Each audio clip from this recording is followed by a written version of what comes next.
The high school girl and the phantom thieves escape the drowned space. When they emerge, they find a city tormented by a great storm, a tsunami that reaches up and up before blotting out the sky. It is the city of Atlantis meeting its destruction.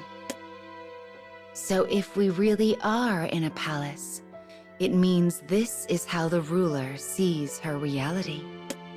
The female phantom thief solemnly conveys her analysis. Yet this city is as far from the calm depths of the aquarium as one could imagine. It is nothing short of total calamity. If this is how the friend perceives reality, it is no wonder she seeks to embrace death. Then, voices.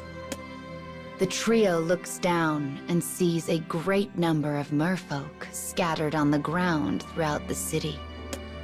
They are calm, placid, almost as if welcoming the oncoming wave. The girl screams out, imploring them to seek shelter. But the merfolk turn to her with spite and resignation in their eyes. You can never know our pain. Not everyone can be like you. What good can come of living in such a world? The voices censure the girl while belittling themselves. If they must destroy the entire world to escape their pain, that is what they will do. Yet the girl continues to plead. She begs them to choose life. The phantom thieves join in her cries, but the merfolk ignore them all. Their screams reach only empty air. The girl cannot change their despair. She cannot fix their sadness. Yet her friend's withdrawal from life lies at the core of all their pain.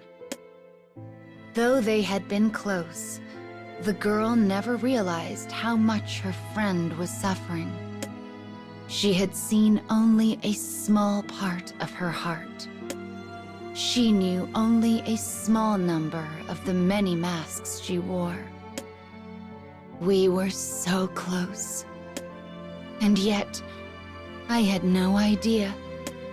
As sadness ripples across her features, the female phantom thief turns to her. I felt the same once, you know. I never tried to understand how my sister really felt.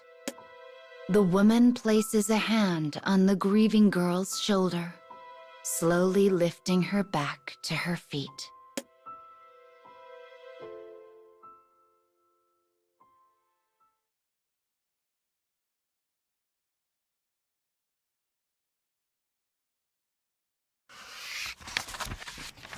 Something brilliant shines atop the highest tower in the waterlogged city.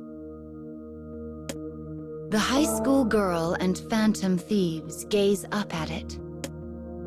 The girl's eyes are empty. She has yet to recover. She was not there for her oldest and best friend. She failed her. How can such a person hope to save someone? How can such a person even try? The girl's oscillating emotions weigh on her, bringing her steps to a halt. She recalls what the phantom thieves told her, the way they could save her friend. They have to steal the pearl before the wave swallows the city. If they can change her mind, change her heart, her death will be prevented. And once she's saved, they may be able to escape this world. The thieves have made up their minds. But everyone involved must be on the same page if they hope to change a ruler's heart. One could say this is a virtue of the Phantom Thieves. And yet, the girl is unable to shake her hesitation. Is it okay to change someone's heart? Do I have such a right? Sensing her doubt, the male Phantom Thief turns to her. You should do what you think is right.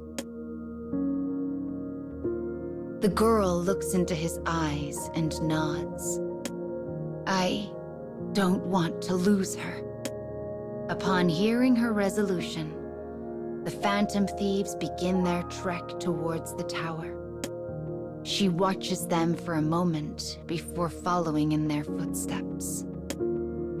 There will be time to consider doubts and regrets once this is over.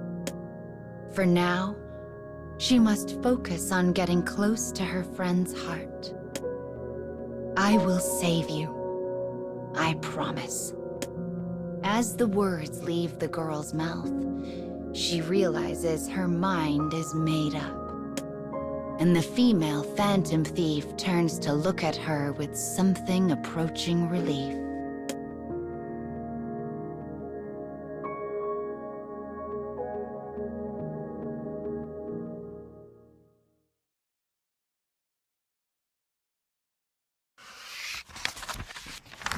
The high school girl and the Phantom Thieves make their way to the pinnacle of the tower, the highest point in the city. Whipping gales and flashing lightning impede their progress at every turn. The girl's friend screams, warning them to keep away. My only option is to die. Her pain is a divine voice that booms throughout the city. The Phantom Thieves fight back desperately, covering the girl as they go. But just as the great wave is about to swallow them, Arsène! An aberrant figure with black wings appears in response to the male Phantom Thief's voice. Its blue flames immolate fear. Its proud wings cut through despair. The female Phantom Thief informs the stunned girl. That's a persona. That's our power. As she watches the duo stand face to face with despair, a small seed of conviction takes root in the girl's heart. I will never give up. As that thought whips across her mind, she changes. Pure white wings burst forth from her back. Perhaps she dreams of becoming an angel. Or perhaps an angel dreams to become her. The wings are the girl's rebel soul. A rebellion against her friend's despair. She will acknowledge her weaknesses. Yet she will also choose to help her, now and in the future. The girl soars forward, and the Phantom Thieves leap after her. Your power is incredible. The girl's pure white wings propel her forward. Arsène's pitch-black wings protect her. Feathers of opposite colors blanket the sky. Atop the city's highest tower, the friend continues to cradle her pearl. The girl has made up her mind. She will face her friend's anger, her despair, her sadness, her hatred, her defeat, her lament, and she will do so with the Phantom Thieves.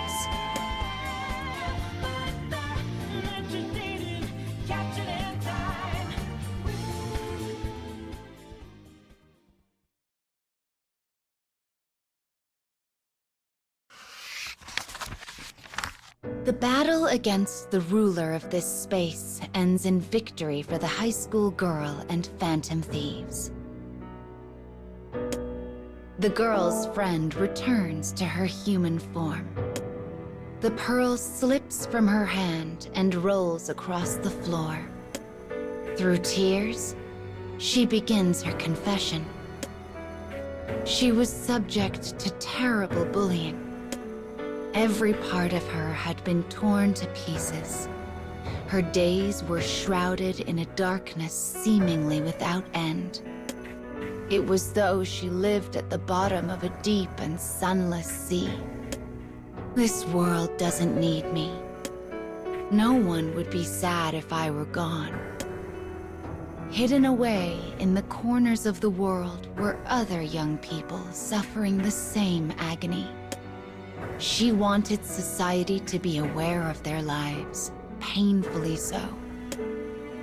In her pain, she somehow managed to find the high school girl, the one who let her in, who saved her. But the girl was brilliant as the sun, and the friend was jealous.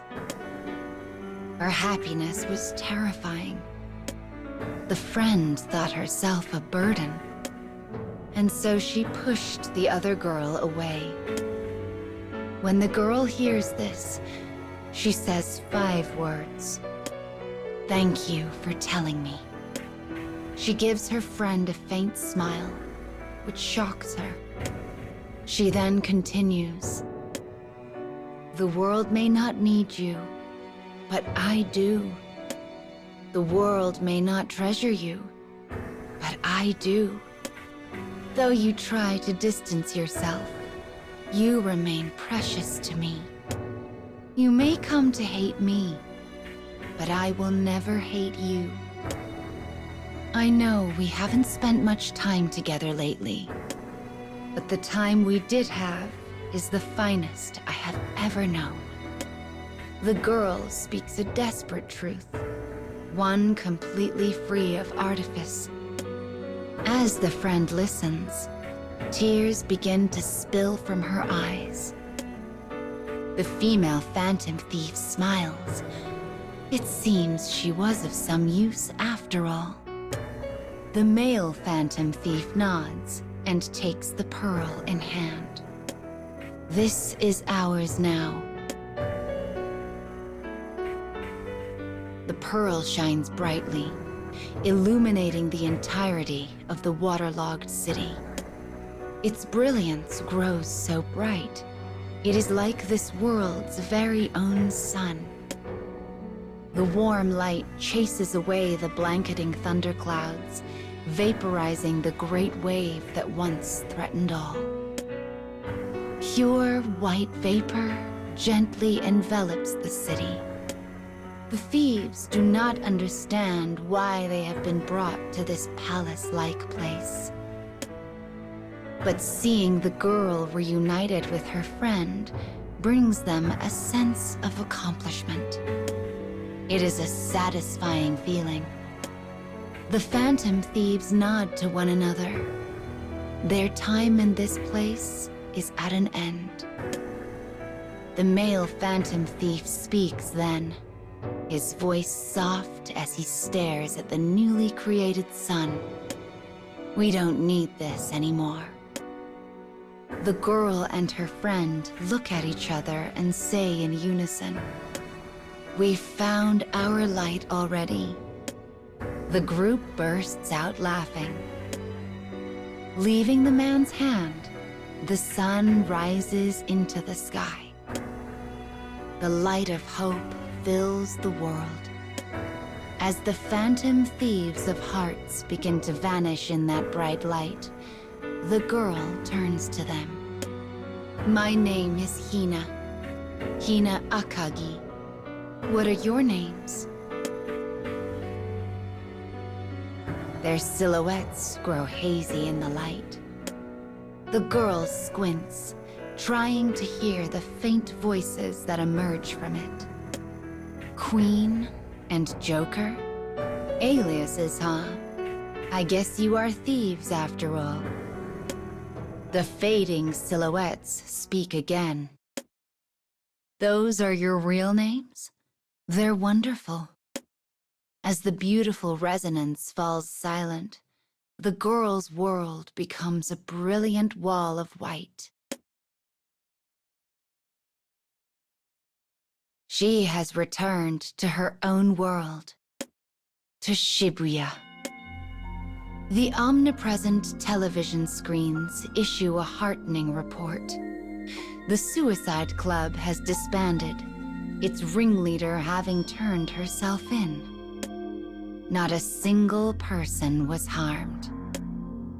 The girl crosses the busy intersection. She has completely forgotten about her venture into the strange world and about meeting the phantom thieves. Yet, she has a faint recollection that someone helped her. And she remembers one piece of advice. You should do what you think is right. So long as she continues down the path she believes to be true, she will find light within the pain, no matter what. With confident steps, she forges ahead. A moment later, she vanishes into the surging crowd that is home to the everyday hopes and struggles of young people just like her.